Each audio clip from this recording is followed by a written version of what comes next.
Hello everyone, I am Supreet, student of class 12th। मेरा ये YouTube पे फर्स्ट वीडियो है और I am really very excited. तो आज से हम स्टार्ट करने जा रहे हैं अपना ह्यूमैनिटीज़ का कोर्स। मतलब मैं आपको सारे चैप्टर पढ़ाऊँगी, history, pol science, psychology and English as well as English. तो अगर आपको मेरे साथ प्रिपरेशन करना है, मैं आपको हर एक चैप्टर की एक एक लाइन टू लाइन चैप्टर पढ़ाऊँगी, फिर उसका मीनिंग समझाऊँगी। So hope you like the video और please subscribe to my channel ताकि मुझे और मोटिवेशन मिले आगे की वीडियोस बनाने में।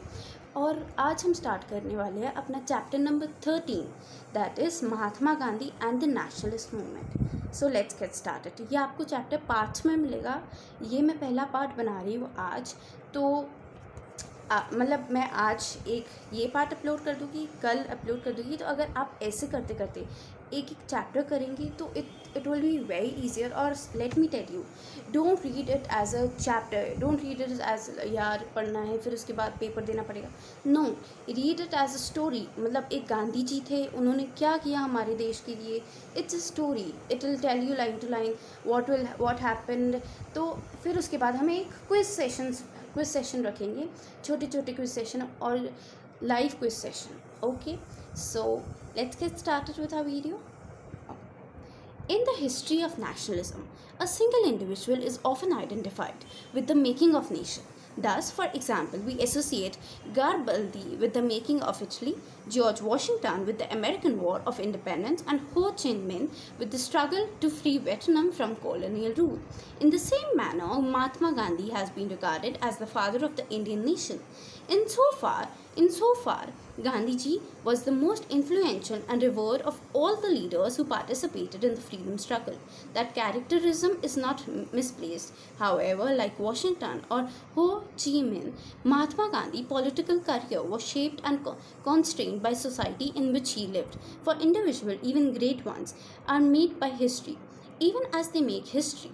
This chapter analyzes Gandhiji's activity in India during the crucial period of 1915 to 1948. It explores his interaction with different sections of the Indian society and the popular struggle that is sources that historians use in reconstructing the career of a leader and of a social movement. तो अब यहाँ पे हमें एक introduction दे रखा है कि हम गांधी जी के बारे में इस चैप्टर में पढ़ेंगे। उन्होंने हमारे इंडिया में आके किस किस लोगों पे ध्यान दिया, उन्होंने कौन कौन से मूवमेंट चलाए ताकि हमारा इंडिया आज़ाद हो जाए। और जैसे कि मतलब Mahatma Gandhi has been regarded as a father of the Indian nation. तो ऐसे ही बहुत सारे बाहर के लोग थे जिन्होंने अपनी कंट्रीज़ को आज़ादी दिलाने में मदद की थी, जैसे Ho Chi Minh with the struggle of Vietnam colonial rule. तो ऐसे ये 1 मार्क्स में आ सकता है कि अगर आपने Ganpati was the making of which country. So let's start our first leaders. A leader announces himself. In January 1915, Mohandas Karamchand Gandhi returned to his homeland after 2 decades of residence abroad. These years had been spent for most part in South Africa, where he went as a lawyer, and in time became a leader of the Indian community in that territory. As the historian Chandran Devansen has remarked, South Africa was the making of Mahatma. It was in South Africa that Mahatma Gandhi first forged the distinctive techniques of non-violent protest known as Satyagrah. First promoted harmony between religion and first alerted upper caste Indian to their discriminatory treatment of low caste and women. अब यहाँ पे बताया कि गांधी जी पहले तो 1915 में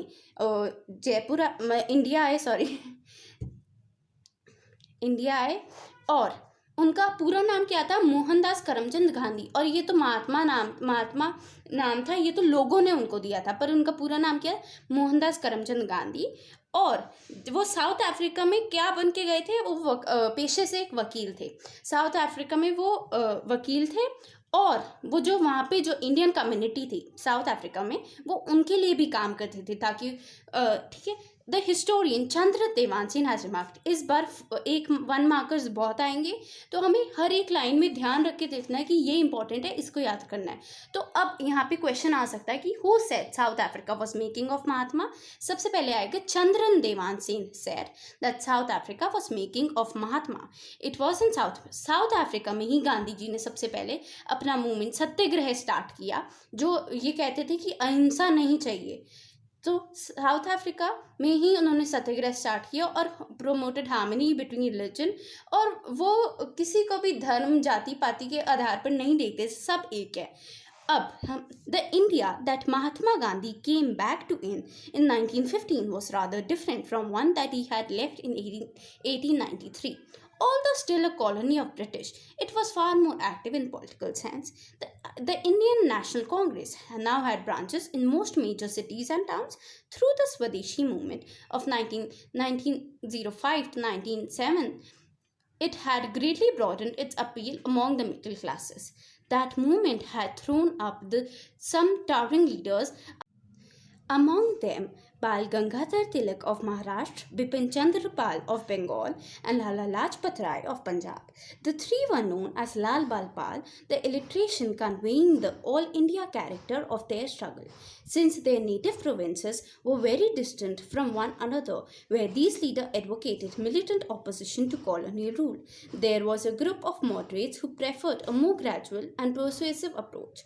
Among these moderates, Gandhiji acknowledged political mentor Gopal Krishna Gokhale. अब इस पैराग्राफ में हमें बताया है कि गांधी जी इंडिया आए, Gandhi ji return to India 1915 में। अब गांधी जी ने आके क्या देखा कि जिस इंडिया को वो पहले 1893 पे छोड़ के गए थे वो बदल चुका है, not in the sense of independence, वो still a colony of British था, पर वो एक मतलब जो पॉलिटिकल सेंस था, मतलब हर पॉलिटिक्स में बहुत आगे बढ़ चुका था, become more active in political sense. Indian national Congress के ब्रांचेस बढ़ चुके थे, हर जगह उसके ब्रांचेस थे।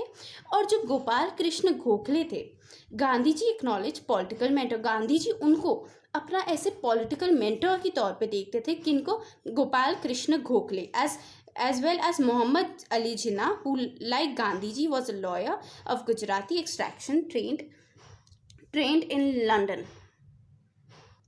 अब इस पैराग्राफ में क्वेश्चन बन सकता है कि the India that Mahatma Gandhi came back to in 1915 was rather different from other that he had left in 1893. Comment, तो हम क्या लिखेंगे कि although still a British or still a colony of British, it was still far more active in political sense. The INC now had branches in most major cities and towns through the Swadeshi movement among the middle classes.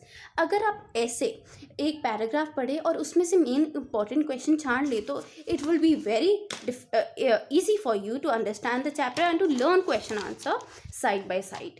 अब political, यहाँ पे एक 1 mark question बनता है कि political Guru mentor of Gandhi ji कौन थे, तो हम लिखेंगे गोपाल कृष्ण गोखले। कौन थे? गोपाल कृष्ण गोखले। ठीक है, अब हम आगे का चैप्टर पढ़ते हैं। On Gokhale's advice, Gandhiji spent a year traveling around the British India, getting to know the land and its people. His first major public appearance was at the opening of Banaras Hindu University in February 1916. Among the invitees to this event were the princes and philanthropists whose donations had contributed to the founding of the BHU. Also present were important leaders of the Congress such as Annie Besant. Compared to these dignitaries, Gandhiji was relatively unknown. He had been invited on account of work he has done in South Africa rather than his status within India. अब यहाँ पे Gandhi ji was invited in BHU university है, ठीक है, Banaras Hindu university. तो गांधी जी का यहाँ पे फर्स्ट पब्लिक मेजर अपीयरेंस हुआ था। अब यहाँ 1 मार्क क्वेश्चन बनेगा, when did Gandhi make his public appearance in India, make his first public appearance in India, तो हम क्या लिखेंगे, in 1916 at Banaras, at the opening of Banaras Hindu university. अब हमें बताया कि यहाँ पे इनवाइट्स कौन कौन आए थे। यहाँ पे प्रिंसेस आए थे, फिलेंथ्रोपिस्ट आए थे, डोनेशन, और वो लोग आए थे जिनके डोनेशन से BHU को बनाया गया, BHU को बनने में मदद हुई।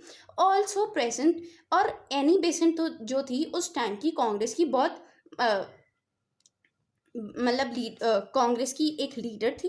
Compare to these dignitaries Gandhi ji, अब गांधी जी को वहाँ पे क्यों बुलाया? जैसे गांधी जी ने इंडिया आके तो अभी तक कोई काम नहीं किया, तो ही वॉज कॉल्ड अपॉन, मतलब जो अकाउंट ऑफ वर्क उन्होंने साउथ अफ्रीका में किया, उसके बेसिस पे उन्हें यहाँ पे बुलाया गया।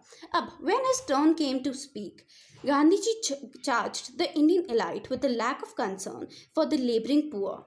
The opening of BHU, he said, was certainly a most gorgeous show, but he worried about the contrast between the richly bedecked noblemen present and millions of the poor Indians who were absent.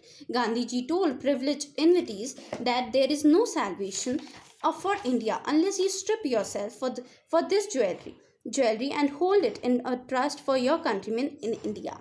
There can be no spirit of self-government about us. He went on, if we take away or allow others to take away from the peasants almost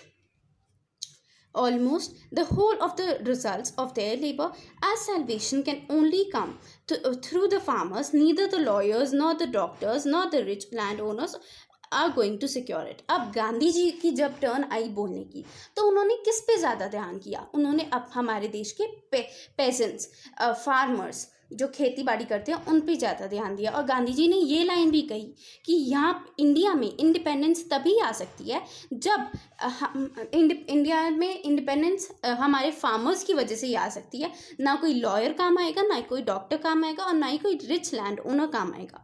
Gandhi ji ने कहा, आगे कहा, the opening of BHU was an occasion for celebration. मतलब BHU हो रहा है तो इसका एक ये ओकेजन है सेलिब्रेट करने का। Marking as it did the opening of nationalist university sustained by Indian money and Indian initiative। ये जो BHU खुली थी ये इंडियन मनी पे खुली थी, इंडिया की इनिशिएटिव थी। इसमें ना कोई ब्रिटिशर्स का हाथ था, ना उनका कोई पैसा था। But rather than adopt a tone of self congratulations, Gandhi ji chose instead to remind those present of the peasants and workers who constituted a majority of Indian population yet were unrepresented in the audience. Gandhiji's speech at Banaras in February 1916 was at one level merely a statement of fact, namely that Indian nationalism was an elite phenomena, a creation of lawyer and doctor and landlords. But at another level, it was a statement of intent. The first public announcements of Gandhiji owned